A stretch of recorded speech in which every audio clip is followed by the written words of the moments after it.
Mukama yebaziwe bantu ba Katonda abalungi mbabuuzaako mu linnya lya Mukama waffe Yesu Kristo era ne mbebaza okuwangayo obudde ne tugabana ekigambo kya Katonda ng'emmere y'omwoyo y'emmere y'omuntu wo ow'omunda era emmere y'omuntu wange ow'omunda ng'omuntu waffe oyo ow'omunda kye kikula kya Kristo ekiri mu ffe. Omuntu waffe ow'omunda kye kikula kya Kristo ekiri mu ffe. Olwaleero ngenda kwogerako ku nnyiriri bbiri mu Bible engeri gye tuyinza okufuna amakulu gaazo. Era ng'olwaleero ka audio ka leero obaka bwefaananyirizaamu bw'oyinza okuyita Bible study. Tujjukire nti Bayibuli eno bwe tuba nga Mwoyo Mutukuvu si atukulembedde tubanga abasoma ekitabo ekirala kyonna wabula ekigambo kya Katonda kiba kiramu nga kiri mu mikono gya Mwoyo Mutukuvu. Ekigambo kya Katonda kiba kiramu era kiba n'obulamu nga kiri mu mikono gya Mwoyo Mutukuvu. N'ekirala tulina okujjukira nti Bayibuli tulina okusooka ne tusoma ekitono ne tukitegeera ne kinnyikira mu mitima gyaffe ne kikola enjawulo mu ffe ne tukifuula omutindo obulamu bwaffe kwe butambulira. Olwo kiba kinnyikidde munda mu ffe ne tulyoka tusoma ekirala. Kubanga kye tusoma kiba nga tetukitadde mu mitima gyaffe ne tukitambulirako ne kitukyusa, kitegeeza tuba tugenda kusoma busomi bintu kubiteeka mu mutwe tube nga abasoma ku ssomero nga tusoma bintu kubikwata mu mutwe na kubijjukira naye nga tebitukyusizza. Okusoma olunyiriri lumu ne lutukyusa mu mutima gwaffe ne tukyusa engeri gye tutambula mu nsi eno ne tudda mu kkubo ery'obutuukirivu n'okwenenya. Olunyiriri olwo luba lusinze okusoma Bayibuli ennamba naye ne tubikwata bukwasi mu mutwe kubanga mazima biba tebitukyusizza ng'ate ekikulu kya byonna kyakukyusibwa tuzibwe bujja tuzaalibwe buto tubeere omuntu omupya mu Kristo. Ngenda kwogera ku lunyiriri oluli mu Luka chapter 24 verse 49. Wano Mukama waffe yali amaze okuzuukira ng'era agenda mu ggulu n'agamba abayigirizwa be nti ŋŋenda eri Kitange naye ŋŋenda baweereza ekisuubizo Kitange kye yabawa. Olwo nga yali ategeeza omwana we, yali ategeeza okumanya ng'ategeeza wisdom. Okumanya kuno nga waakuweereza kwe kujja mu mitima gyaffe. Okumanya kuno ekujja mu mitima gyaffe nga kye kitangaala kya Mukama. Olw'okuba mu mitima gyaffe mubeeramu enzikiza, wabeerawo olutalo, wabeerawo enzikiza eri mu mitima gyaffe. Nga bwe tufuna ekigambo kya Katonda nga kwe kumanya era gwe mubiri gwa Kristo, bwe kijja munda mu ffe wabeerawo olutalo. Munda mu ffe wabeerawo olutalo nga muli twebuuza kino kigambo kya Katonda bya bulimba oba waliwo ebigendererwa ebirala ebyekwese bye tutannaba kumanya. Nga tulina okusooka ne tulwanyisa olutalo olwo munda mu mitima gyaffe, nga tulina okusooka ne tukiwa obudde ne tuwuliriza, olwo mu mitima gyaffe ne tufukamira mu maaso ga Mukama ne tuweewayo ne tugamba Mukama, nze sirina kyendi era sirina kyentegeera wabula nzikiriza okuteeka ku musaalaba entegeera yange ng'omuntu, endaba yange ng'omuntu ku magezi g'ensi eno, wabula nzija eri Mukama ng'omwana omuto. Olwo we tukola ekyo tuba tuwadde ekkubo Yesu Kristo ajje munda mu ffe atusomese nga tetukkiriza mu magezi gaffe ng'abantu, mu ndaba yaffe nga kusinziira ku mutindo gw'ensi eno, wabula nga tujja gy'ali nga abaana abato. Ekyo buli muntu wamala okukikola mu mutima gwe y'entandikwa y'okumanya Katonda n'okuwulira eddoboozi lye. Kubanga bwe tumala okukakkanya entegeera yaffe na biki bye tuzze tuwulira okumala ebbanga, omulabe byakoze otulimbalimba, oluusi bye tuwulidde mu ddiini, bye tukuze batusomesa, bwe tumala okukakkana ne tumanya nti kati lino ddala ddoboozi lya Katonda, bubaka bwa Katonda, emitima gyaffe giba giyayaana okumanya ekipya era mu mutima gwaffe tumanya nti ddala tuli baana bato twetaaga kumanya. Mukama gwe tulina okuwuliriza yekka atukulembere. Ekyo omutima ogusobodde okukola ekyo ne gukakkana okwo kwe kuzaalibwa okupya. Okwo kwe kuzaalibwa okupya kuba tujja eri Mukama ng'abaana abato. Olwo bwe tuba nga tweteeseteese nga tukakkanyiza okutegeera kwaffe n'amalala gaffe mu mutima, olwo tuba tuzaaliddwa buto. Omutima gwaffe guba mwetegefu okumanya ebya Katonda kuba tujja ng'omwana omuto eri Mukama. Okwo kwe kuzaalibwa obupya. Era olwo tuba tetunnafuna maanyi ga Mwoyo Mutukuvu, era tuba tetunnabatizibwa na Mwoyo Mutukuvu, wabula tuba tuzaaliddwa buto. Nga olaba nti omwana lwazaaliddwa si lwabatizibwa oba si lwakomolebwa, wayitawo ennaku nga 8 omwana n'alyoka akomolebwa. Kati naffe tumala okukakkana mu mutima n'ogamba mutuufu neetaaga okumanya ebya Mukama, sibimanyi, n'okkakkana mu mutima gwo n'oba ng'oyagala okumanya okubikkulirwa, olwo oba ogguddewo omutima gw'Omukama ajje atuule omwo. Era olwo omutima gwo gutandika okuteekebwateekebwa ofune okubatizibwa kwa Mwoyo Mutukuvu. Ng'omutima gwo guteekebwateekebwa gutya? Mu mutima gwo otandika okuba ng'olina ebintu by'obadde okkiriza, by'obadde osuubira, olina ebifaananyi by'obadde okuba nga by'osuubira nti olina okuteebereza kw'olina nti Mukama bw'atyo bw'ali, Yesu Kristo bw'atyo bw'ali, Mwoyo Mutukuvu. Kati okwo okuteebereza kwonna tusooka ne tukujja mu mutima ne tuba ng'abapya abaakategeera Katonda kw'olwo. Kati ekyo kitwala ebbanga. Ebyo bimala kuggweeramu ddala mu mutima gwaffe byonna byonna, olwo ne tulyoka tubatizibwa ne Mwoyo Mutukuvu. Abayigiriza ba Mukama waffe Yesu Kristo, Mukama waffe Yesu Kristo bwe yamala okugenda mu ggulu, waayitawo ennaku 10 ne balyoka bafuna amaanyi ga Mwoyo Mutukuvu, ne bafuna okubatizibwa kwa Mwoyo Mutukuvu. Kati naffe omutima gwo omala ogukakkanya n'oba ng'olinga omwana omuto mu maaso ga Mukama, mu mutima gwo wabawo olutalo, wabawo ebintu by'owakanya oba kino kituufu oba si kituufu, naye muli mu mutima omala kukkakana n'ogamba Mukama, neewaddeyo ng'omwana omuto, njigiriza, nsomesa. Olwo Mukama n'atandika okukubatiza ne Mwoyo Mutukuvu. Mukama n'atandika okukubatiza ne Mwoyo Mutukuvu, olwo osobole okusoma Bayibuli ng'ogitegeera mu butuufu bwayo. Ng'ogitegeera mu butuufu bwayo, olwo otandika okufuna okumanya nga kuva mu mutima gwo, ng'okumanya okwo kye kikula kya Kristo ekiri mu ggwe, nga ye mwana wa Katonda ali mu ggwe. Oyo nga kijja na bukakkamu na kukkakkana n'omanya nti seetaga malala, wabula ndi mwana muto mu maaso ga Katonda, ne weewombeka mu maaso ga Katonda. Eyo entandikwa y'okumanya Katonda.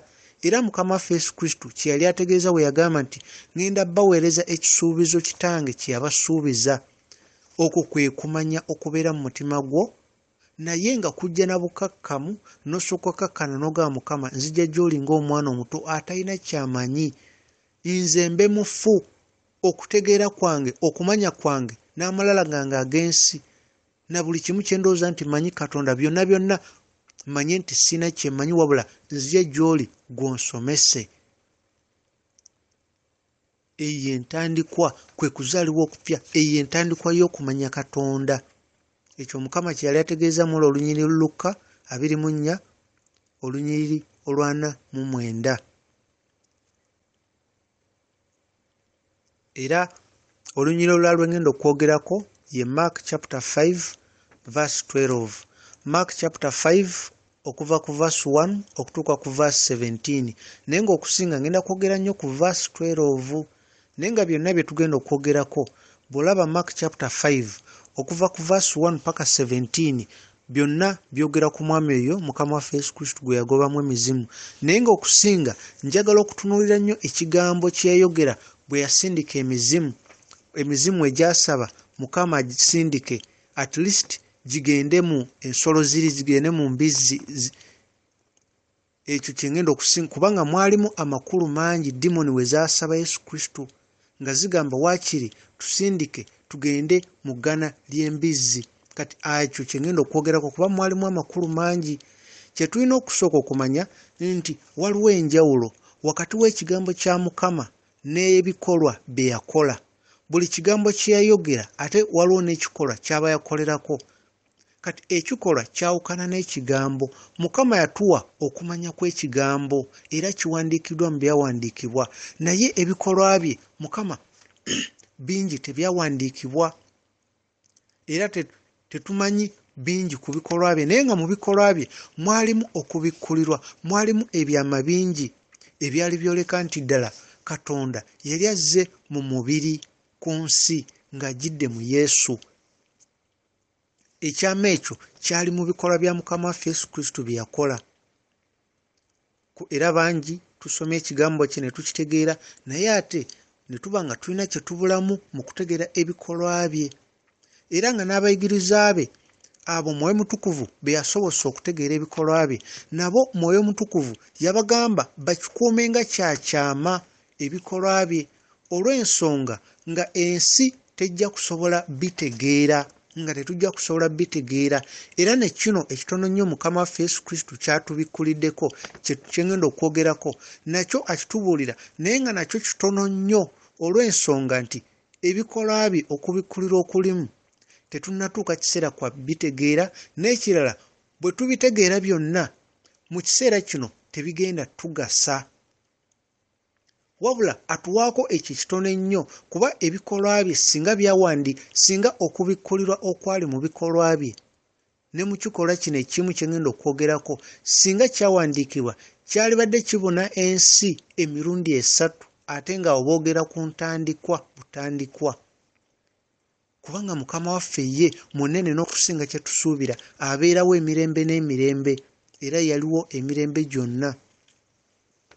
Nga bwe tulaba nti ekigambo kya Katonda nsigo, esobola okusimbibwa ate n'evaamu ebibala bingi nnyo, naye ate ekikolwa kisukkulumira ddala era kisingirako ddala ku kigambo kya Katonda. Ekikolwa kisinga ekigambo, nga wanaagamba nti wabeewo ekintu bwe kiri. Wagamba nti wabeewo, ekyo kiba kigambo. Kati ate ekintu ekyo we kibaawo, ekyo kye kikolwa. Kati ekyo kisingira ddala ekigambo. Kati ekigambo webanga nsigo nga esimbibwa era nevaamu ebibala bingi, kati ate olwo ekikolwa ekisingira ddala awo.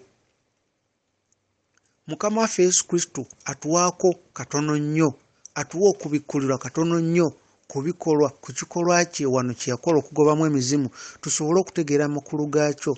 Tusooke twebuuze, lwaki Mukama waffe Yesu Kristo yabuuza omwami ono yalimu emizimu? Lwaki Mukama waffe yabuuza emizimu egyo? N'agibuuza gwani, erinnya lyo gwani? Tujjukire nti omwami ono gwe bagobamu emizimu yali abeera eri gye baziika abantu, nga gy'abeera emisana n'ekiro, nga bamusibako enjegere emikono n'amagulu, naye nga tewali njegere z'atamenya, nga tewali muntu wadde abantu abayinza omukwata ne bamusobola amaanyi ge yali ayina, ng'abeera gye baziika abantu emisana n'ekiro, nga yeesalaasala amayinja omusaayi ne gujja. Naye Mukama waffe Yesu Kristo bwe yajja n'asemberawo, omwami ono yamulaba era yajja, omwami ono yalimu emizimu. Mukama waffe n'alagira emizimu, n'agibuuza erinnya lyagyo. Naye lwaki Mukama waffe Yesu Kristo yabuuza emizimu gino erinnya lyagyo? Teyabuuza olw'okuba yali tamanyi mannya ga mizimu egyo, wabula mu nsi ey'omwoyo bw'obuuza dimoni n'ogibuuza gwani, dimoni kyesooka okukola ekutunuulira omuntu ow'omunda erabe gwabuuza gwani, kubanga dimoni yo kasita obuuza dimoni yonna gwani, esooka kutunuulira omuntu ow'omunda n'ekwetegereza omuntu ow'omunda. Kati weetegereza eba eraba nti ono ye Katonda, eba eraba nti ono ye Kristo, kuba eraba ekitangaala ekiri mu ye nga tewali wadde enzikiza yonna. Eba eraba nti mu ye temuli kitundu kya Sitaani. Eba eraba kwegamba kubulinganga kweyanjula, ng'era oyagala dimoni yonna ekutegeere, gwegibuuzabuuza gwani, olwo ekutunuulira omuntu ow'omunda n'etegeera ani gweyogera naye, kubanga yo erinda bulinzi ewulire eddoboozi gwani ayogera. Ddala mu kugoba dimoni yeba erinda eddoboozi erabe gwani ayogera. Kasita ogibuuza, kati Mukama waffe Yesu Kristo ensonga lwaki yabuuza dimoni eyo erinnya lyo gwani, mu mwoyo abanga yali agigamba nti tunula wano olabe nzaani. Kino kyenjogerako kikolwa. Kati ekigambo kye yayogera kyalimu amakulu ng'abuuza dimoni erinnya, naye ate mu kigambo kati ate ekikolwa eky'okubuuza mwalimu amakulu. Kyengezako okugamba nti ekigambo kyawukana n'ebikola. Buli kikola Mukama waffe Yesu Kristo kye yakola kyalimu amakulu ageekwese nga gaakubikkulirwa. Nga buli kitonde kyonna wano ku nsi ng'oyagala okkimanya osobola okumanya mu kibuuzo ng'obuuza oba ne mu kuddamu. Era mu nsi ey'omwoyo omuntu yenna ng'oyagala omumanya osobola okutegeera mu kibuuzo ky'akubuuzizza oba mu kuddamu kwakuddamu ggwe ng'obuuzizza ekibuuzo. N'omuntu yenna ng'olina kyogera naye ebintu by'omwoyo asobola okubuuza ekibuuzo. Kaabe omuntu nga wa sitaani asobola okubuuza ekibuuzo ne kikubuzaabuzaamu. Asobola okubuuza ekibuuzo naye eky'omuddamu kisobola okubuzaabuzaamu. Naye ye singa ggwe omubuuza ku kyakuddamu osobola okutegeera butereevu ye kikyali. Era otegeera omuntu oyo gwe singa omubuuza kyakuddamu Mwoyo Mutukuvu akubikkulirwa akuwa okubikkulirwa n'otegeera omuntu oyo kikyali. Okuva mu ggwe ky'omubuuzizza kyaddamu osobola okutegeera omuntu oyo kikyali. Ate naye mu kubuuza ky'omuddamu asobola okutegeera kikyoli mu mwoyo, naye ng'aba beetoolodde bo tebasobola kumanya kigenda mu maaso. Kati aba beetoolodde bawulira ekigambo naye tebamanya kikolwa. Kyingezaako okugamba nti Mukama waffe yayogera naye waliwo ekikolwa. Mu buli kintu kyayogera mwalingamu ekikolwa, nga mu kikolwa mwe mwali okubikkulirwa, mwe mwali ekyama ekiba kyekwese, mwe mwali ekyama eky'omwoyo.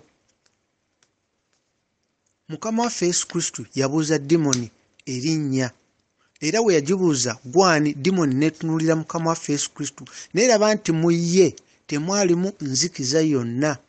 Era we yamutunuulira mu ye naye ate n'erabamu ekisa. Y'ensonga lwaki dimoni yeekweka mu kisa kye.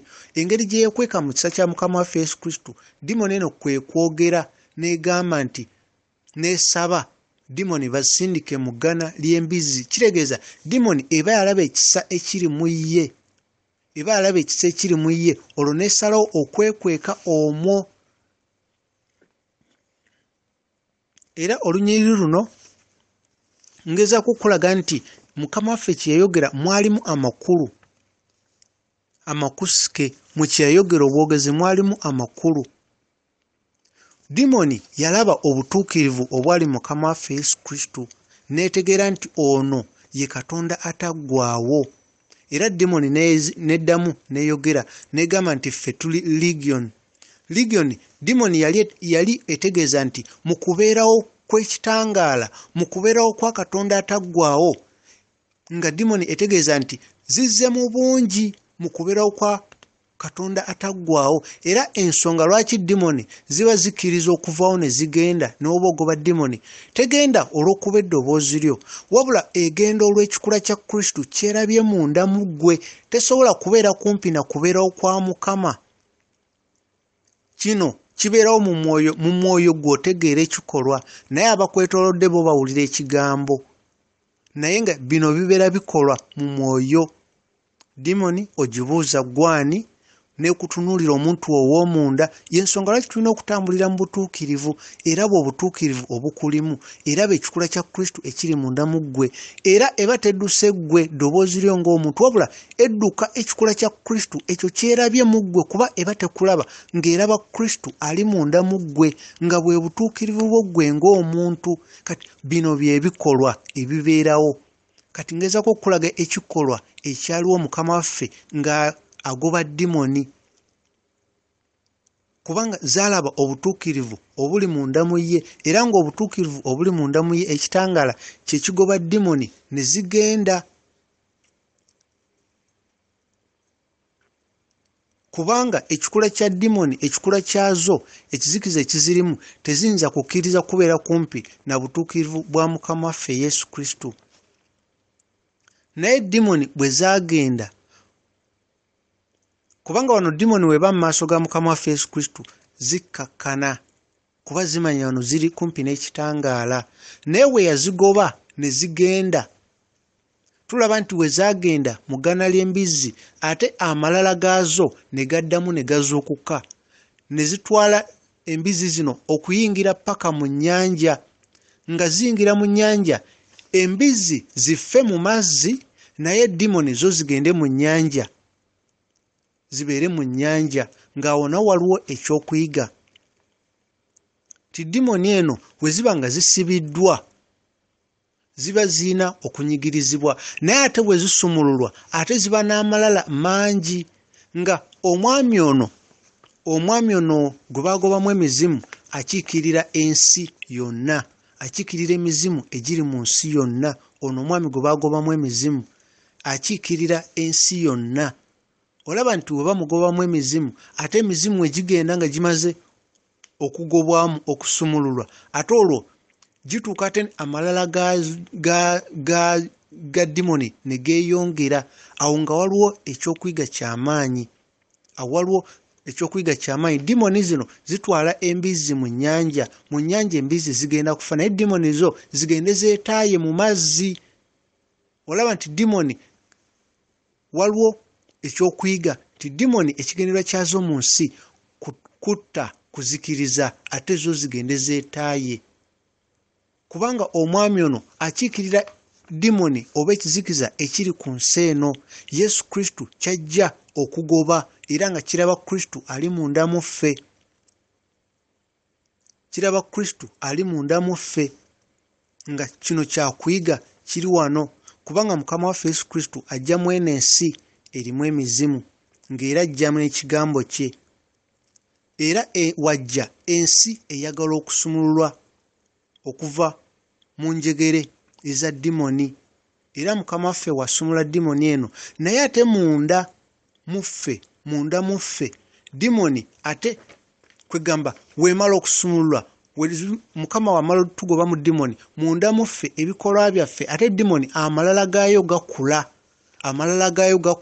olw'amalala gaayo nebanga esobola ate okukulembera bangi okugenda mu kufa n'okuzikirira yennyanja.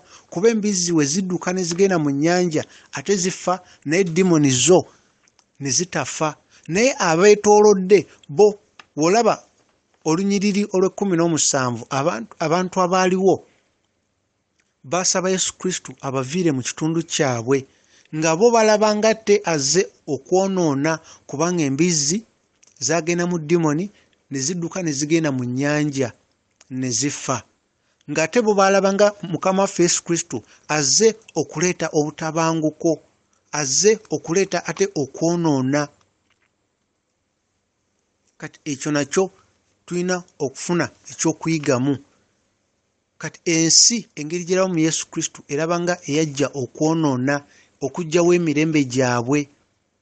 nga kino kyekyokuyiga ekiri mu lunyiriri olwo bwe tuba tulusomye. naye nga amakulu agalala agali mu kikolwa ekyo mukama waffe kyeyakola ekyogoba dimoni mulimu amakulu amalala mangi naye nga gano amakulu ge tusomye gano ge twetaaga ku kiseera kino era ge gatugasa. naye nga amakulu amalala gaba tegajja tugasa mu kiseera kino. tujjukire nti eno wisdom eyawukana n'okwagala. wano ku nsi iffe abantu enkolagana yaffe ne Katonda eriwo mu kwagala. connection yaffe ne Katonda eri mu mutima gwa buli muntu mu kwagala, mu love, mu kwagala. naye ate bamalayika bo bakozesa wisdom, bakozesa kumanya. kati bamalayika bo balaba nnyo, balaba ebikolwa bya mukama waffe Yesu Kristo. ffe waayogera tuwulira ebigambo bye byayogera ekigambo kye, naye bamalayika bo balaba ebikolwa kubanga bo bakwatagana naye na wisdom na kumanya. balina okumanya okusukka ffe abantu. naye gy'okoma okunoonya Katonda otambula n'ova mu kumanya n'oyingira mu kwagala. bw'ova mu kwagala ate n'oyingira mu kumanya. omuntu bw'ava wano n'agenda mu ggulu ne bamusomesa mukama n'abako byamulaga, omuntu oyo aba ayingidde mu wisdom, aba ayingidde mu Kristo, aba ali spiritual. era ng'ekyo tusobola kubawo nga tuli muntu waffe ow'omunda, kuba omuntu waffe ow'omunda yali spiritual Kristo. Ekikula kya Kristo ekiri munda muffe kyekisobola okulaba ebyo ebisukkuluma amaanyi gaffe oba okumanya kwaffe kuno okw'oku nsi. Okumanya kwaffe kuno okw'oku nsi ne w'obuuka n'olinya ennyonyi n'egenda waggulu n'eyisa n'omwezi tolina ky'olaba, naye w'obeera mu mwoyo teweetaaga kubuuka oba oli mu ggulu ng'ate oli wano ku nsi, kubanga oba oli mu kumanya era gy'okoma okunoonya Katonda ojja kizuula nti mu ggulu teweetaaga kwambuka genda waggulu nnyo, naye w'obanga oli mu mubiri nga toli mu mwoyo oba omanyi nti mu ggulu olina okwambukira ddala n'ogenda, naye w'obeera mu kumanya olaba nti eggulu weeriri era olaba nti eggulu wonna w'oli eggulu liba weeriri. Naye ng'oli mu kumanya ng'oli mu Kristo, oli mu omuntu waffe ow'omunda gwe kenyini nga mwoli nga omaze okukomerera amagezi gaffe n'okumanya ga wano ku nsi n'entegeera yaffe, wabula n'oba mulamu mu Kristo, n'ofa omubiri, entegeera y'ensi eno, amagezi g'ensi eno, okunnyonnyola kw'ensi eno, reasoning y'ensi eno, mentality y'ensi eno, olwo ate n'oba mulamu mu Kristo ali mu ggwe. Olunyiriri olulala lwe njagala okwogerako luno olunyiriri oluli mu 1 Corinthians chapter 1 verse 10. Tujjukire luno lw'olunyiriri lw'abo ababulira ekigambo kya Katonda. Tula mu 1 Corinthians chapter 1 verse 10. Mukama atugamba nti tubeere kimu. Ddala ababulira ekigambo kya Katonda abali mu buweereza tubeere kimu mu ndowooza ne mu kigambo kye twogera, tubeere omuntu omu mu ndowooza, mind and thought, tubeere kintu kimu. Ono wayogera kino, ono n'ayogera kiri, kitegeeza wabaawo omulimba. Tulina okuba nga ffenna tuli ku kintu kimu, nga tubulira ku bwakabaka bwa Katonda, tubulira ku kikula kya Kristo ekiri munda mu ffe, ekikula kya Kristo ekiri munda mu ffe. Ekyo Mukama kyayagala. Kuba tujjukire tulaba 1 Corinthians chapter 1 verse 26 era chapter yemu tulabawo Mukama ayogera. Tulabawo Mukama ayogera, ye Mukama alonda, kwegamba kuno ku nsi bye tulabanga ebitategeereka, ate ye Mukama byalonda n'abijjamu amakulu. Yensonga lwaki tulina okukakkana ng'abaana abato, kuba bye tulowooza Mukama byajja okukozesa ate si byagenda okukozesa. Ekyo nga Mukama akikozesa okuswaza abagezi b'ensi eno. Yensonga lwaki Mukama teri ssomero ly'oyinza kgendamu ne bakusomesa nga ssomero ne bakusomesa engeri gy'otegeera Mukama, n'osoma omwaka ogusooka ogwokubiri ne bagamba nti w'omalirako emyaka 5 oba omutegedde, ne bakuwa ebbaluwa nti era ebbaluwa yino kati Katonda omutegedde. Singa bwe kityo bwe kyali, singa baprofesa be basinga okumanya Katonda. Naye Katonda oyo yenna akakkana ng'omwana omuto n'okkiriza okujja gy'ali ng'omwana omuto, Mukama ye ajja mu mutima gwo n'akuwa okubikkulirwa, kubanga oba okkakkanye ng'ovuddemu amalala gonna n'okutegerako ng'omuntu, wabula n'oweewaayo eri ye abe mulamu mu ggwe, gw'obe mufu eri entegeera y'ensi eno, eri okunnyonnyola kw'ensi eno, wabula obe mulamu mu ye, Mukama agenda kweyoleka gy'oli. Buli muntu Mukama agenda kweyoleka gy'oli. Tujjukire nti kino ekiseera Mukama ayagala tubeere nga tutukuzibwa. Okutukuzibwa kwatandika dda, naye eddaala lye tulimu, tuli mu ddaala ery'okukomekkerezebwa, eddaala ery'okutukuzibwa ery'okukomekkerezebwa. Kino kye kiseera buli musirikale wa Kristo ategere nti omusirikale yenna aba talina nkolagana y'amaanyi n'abantu ababulijjo abatali basirikale. Olw'ensonga abantu ababulijjo abatali basirikale tebamanyi biragiro musirikale by'ayina okuva eri mukama we. Bo baba mulaba bulabi naye tebamanyi biragiro by'ayina. Omusirikale yenna watunuulira abantu b'ensi eno n'abaye nga bagoberera abatali basirikale bagenda kumujja ku mulamwa. Bagenda kumujja ku mulamwa. Omusirikale ayina kufuna kuyaayana kutuukiriza ebyo mukama we by'ayagala. Ekyo Mukama kyayogerako mu 2 Timothy chapter 2 verse 4 okutandikira ku verse 4 okutuuka ku 6. Kiringanga omusumba alunda endiga. Omusumba alunda endiga bw'aba atambula ng'alunda ndiga, aba teyeetaaga kwetikka mmere nnyingi wadde engoye nnyingi, wabula ebirowoozo bye obulamu bwe bwonna bwetoloolera ku bulamu obw'endiga, okulaba nti endiga ziridde, zisuze bulungi, ziridde bulungi. Omusumba waba atambula ng'alunda endiga atambula n'eddagala ery'okujjanjaba endiga, atambula n'ekyokulwanyisa singa asanga empologoma ng'eyagala kuluma ndiga. Ebyo okusinga omusumba byatambula nabo oba n'emmere entonotono n'amazzi, wabula singa atambula n'ebintu bingi nnyo, emmere esukkulumye eyiye nga yiye, bigenda kumujja ku mulamwa, ani agenda okutunula ebbali ng'empologoma yalumye edda endiga. Ye ng'obudde abumalidde ku bintu ebingi bye yeetisse. Ate era omusumba bweyeetikka ebintu ebingi tagenda na kutambula bulungi lugendo lwe ng'alunda endiga, kubanga ebintu bigenda kuba bimuzitooweredde. Ekyo Mukama kyayagala tubeere mu kiseera kino. Era ekintu ekirala Mukama kyayagala tumanye nti oli ne waba muddusi. Era kino nakyo Mukama akyogerako 2 Timothy chapter 2. Era Mukama nakyo akyogerako oli ne waba muddusi. Asobola okufuna ekirabo naye alina okuba nga addukidde ng'agoberera amateeka ag'okudduka. Newankubadde buli muddusi akola training, afuna obudde neyeetendeka neyeteekateeka, naye oyo yekka omuddusi adduse ng'agoberera amateeka ag'okudduka, oyo yekka yaafuna ekirabo. Oyo yekka yaafuna ekirabo. Kati oyo yenna omuweereza awuliriza ekintu kino akiwulirize. Weewaawo tuli baweereza, naye oyo yekka agoberera amateeka ag'okuweereza, oyo yekka yajja okufuna ekirabo. Katonda waffe mwoyo, tumusinza mu mwoyo ne mu mazima.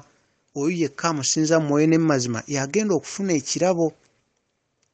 Ate era tulaba 2 Timothy chapter 2 verse 19. Mukama agamba ababe abamanyi. Ababe abamanyi. 2 Timothy chapter 2 verse 19. Mukama agamba abantu be abamanyi. Era oyo yenna ayatula erinnya lye alina okweyawula ku bibi by'ensi eno ebikyamu, alina okuva ku kibi. Mukama bw'atyo bw'ayogera ababe abamanyi, era n'endiga ze zimanyi eddoboozi lye. Mukama ali mu kulongoosa emitima mu kiseera kino. Embeera gy'oyitamu Mukama ali mu kulongoosa mitima, aggyamu enzikiza yonna. Olutalo oluli mu mutima Mukama ali mu kwawula ku nzikiza, ali mu kwawula ku bintu ebiba bikulemesa okumumanya. Era ebintu ebyo nga bibigulawo enzijja mulabe sitaani mwayita okujja mu bulamu bwaffe, n'abako kyabba, n'abako kyatta, n'abako kyazikiriza. Weewaawo enzikiza oyinza okugamba kino ekintu kyendimu kitono, naye ekyo ekintu ky'olaba ng'ekitono, ekyo omulabe sitaani kyakozesa okujja ku mulamwa gwe ng'omusirikale wa Kristo.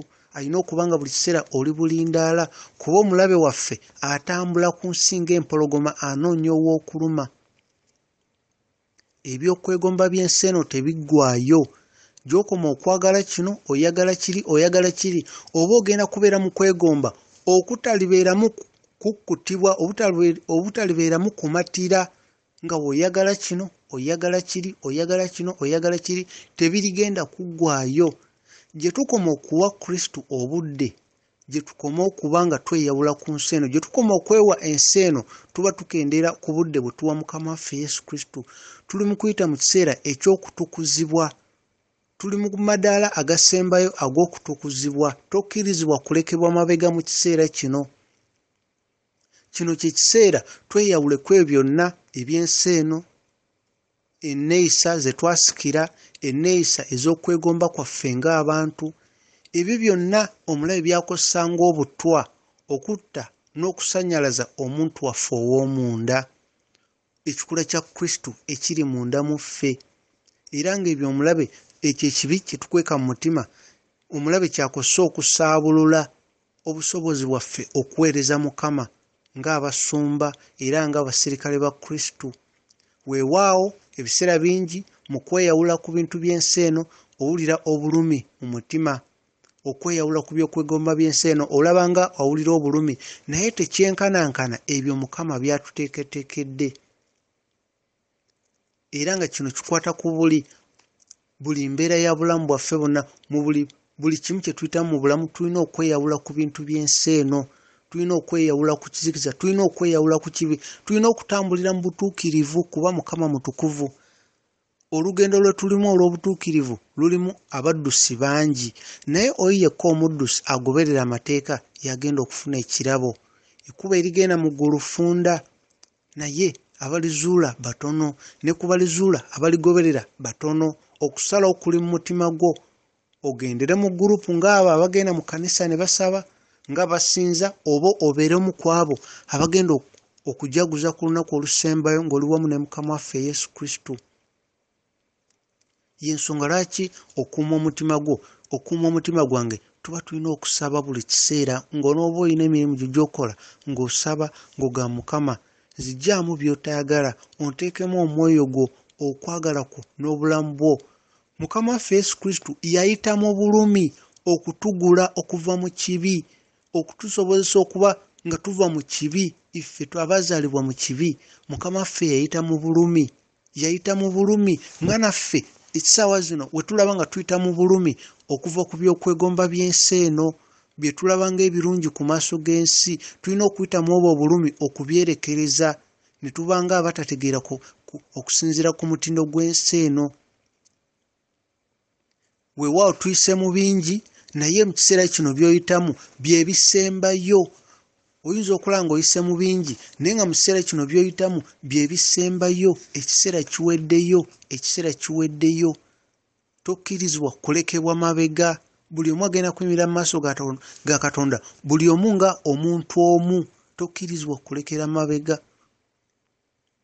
Okugoberera omulabe Sitaani, okugoberera omulabe Sitaani by'aba atadde mu mutima gwo oba mu ndowooza yo, n'osalawo n'okolera ddala ekibi ng'okiraba, obanga guddewo omutima gwo n'oguteeka mu maaso ga Sitaani, agukubeko akasaale, abbe, atte, era abeeko kyazikiriza. Buli lw'otambulira mu kibi, omulabe ye Sitaani ky'asinga okwagala kuttira mu kibi ekyo, kuba omulabe Sitaani attira mu bintu bingi. Kuttira mu kibi ekyo ye kyayagala. Kutta, kubba, kuzikiriza. Tulina okwatula maaso ga Katonda ne twatula ne tweyawula ku kusalawo kwaffe ng'abantu, gwe bye weegomba n'omubiri gwo, n'oyatula eri Mukama n'ogaa nedda sijja bigoberera, sijja bikola, kangobeere ekyo Mukama kyayagala. Tulina okukola ekyo kyokka Mukama kyayagala. Empeera Mukama gy'ategese esinga ekiweebwayo ffe kye tutegese, empeera gye yategese okutuwa esinga obwo obulumi bwe tulaba nga bwe tuyitamu, bye tulaba nga bye twerekereza, esingira wala. Tulondewo okusalawo kwa Mukama waffe Yesu Kristo kwe tuba tugoberera. Yesu Kristo eyatandika omulimu mu ffe ajja kugumaliriza.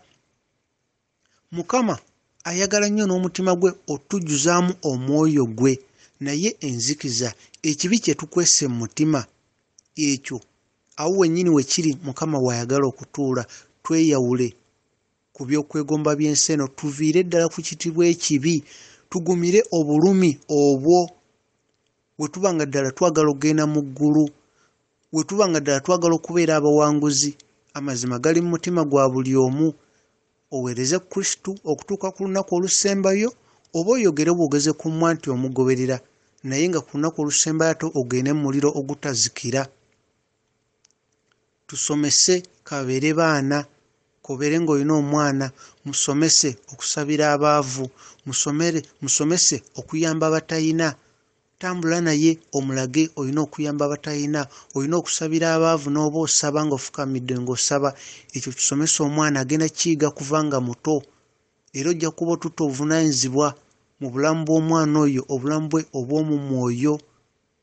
Era ojja kuba okoze omulimu munene okuyamba omwana oyo okumanya kwe mu mutima, okumanya kwe ajja kukula ng'alina okumanya okw'enjawulo, ng'era ebintu abiraba mu ngeri ey'enjawulo. Tulowooze ku balala abatwetoolodde nga tetunaba na kwerowoozaako ffe ng'abantu, nga tonaba kwerowoozaako na kweyagaliza, so kweyagalize abo abakwetoolodde. Mutima gwa Mukama waffe Yesu Kristo ayagala tusumulula. Tujjukire amaaso tegannaba kulaba n'amatu tegannaba kuwulira ebyo Mukama byategese okukola ku nsi eno ng'ayita mu ffe. Mukama ebyategese amaaso tegannabiraba n'amatu tegannabuulira ebyo byategese okukola ng'ayita mu ffe. Omutima gwo waliwo wowulira ng'olina kyokola no omutima gwo nowulira nga mutuufu gwekanzeemu. Ebiseera bingi Mukama aba akulabula ekintu ky'oba okola omutima gwo ne gwekangamu oba ky'ogenda okukola. Mukama aba akulabula nti ekintu ekyo kiveeko. Kasita owulira okwekangamu kwonna ekintu ekyo manya kiveeko. Wabula kyetegereza olabe omulabe Sitaani akireesa atya ofunemu ekyokuyiga omanye ekitereeza Sitaani abadde nga nnumba bw'ati. Kiveeko ogende maaso mu lugendo olw'omu mwoyo. Essanyu lyaffe kusinkana mu ggulu Mukama waffe Yesu Kristo ne tusinkana mu bwakabaka bw'omu ggulu ly'essanyu. Essanyu ly'omusumba lyonna lina kubeera kukulembera myoyo gitwala mu ggulu. Sibba kuŋŋanya mu bukuŋŋanya ssente na kugaggawala nedda. Omuliro ogutazikira gye guli okwejjusa gye abali mu muliro essaawa zino bali mu kaaba maziga. Abali mu muliro bali mu kaaba maziga. Nga bwe twogera ebintu bino eno emmere y'omwoyo n'omulabe Sitaani naye ategese emmere y'emyoyo okutwala abantu mu ggulu. Nga bwe tuteekateeka ekigambo ne tukikuweereza kikuzza eri Mukama ove ku kibi kituyambe naffe abakikuweereza tuve ku kibi. Ne Sitaani ategese ebintu bingi okulaba nti atwala abantu bangi mu kibi. Sitaani ategese ba agenti be bangi. Sitaani alina ba agenti be abali ku nsi eno bangi. Nga wagenze maaso ga Sitaani n'olaba dimoni ezijja nga ziripootinga ebibaddewo ku nsi kuba abakozi be bajja ewa Sitaani ne bamubuulira leero tukoze kino enkya tukoze kiri. Ojja kwewuunya ngalo ne ku nsi kuno abakulembeze b'amawanga mangi ddala ag'amawanga gye batakkiriza kusaba.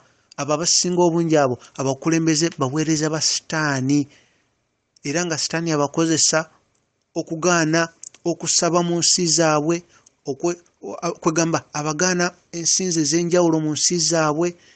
Bapulezidenti abalala ne beeyita bakatonda mu nsi endala tubawulira. Omulabe Sitaani abakozesa okuteeka kyaki za Sitaani mu mawanga gaabwe. Omulabe Sitaani akozesa ba agenti ne b'otasuubira abakulembeze b'amadiini ne bazimba n'amasomero nga ebiga biwandiiseeko obisoma olaba ng'abantu b'eddiini naye nga bintu birala nnyo.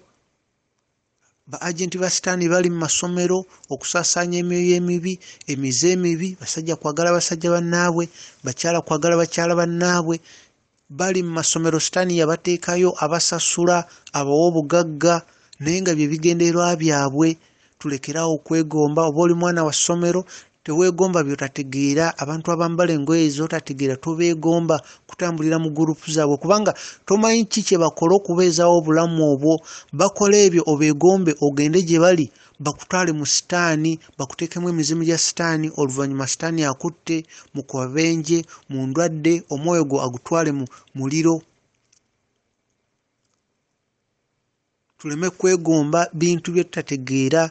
Tuleme kwegomba abantu abali mu bulamu obulungi nga tomanyi na nsibuko yaabyo. Tuleme kubeegomba kuba ebintu bingi ebiri ku nsi eno nga bwe tubiraba si bwe biri. Tuviire ddala ku kibi, tuve ku kibi. Ekiseera kiweddeyo, ekiseera kiweddeyo. Tugamba mbu tewawulira. Tugamba tewawulira. Tuwulire ekigambo kya Katonda. Omuntu yenna akwetoolodde baako ky'omugamba ku Kristo. Wakiri mugambe Yesu Kristo akwagala nnyo ate n'omulala gw'alisanga yabuulira enjiri naye n'ayongereza okwo. Mukama abakuume mbagala nnyo.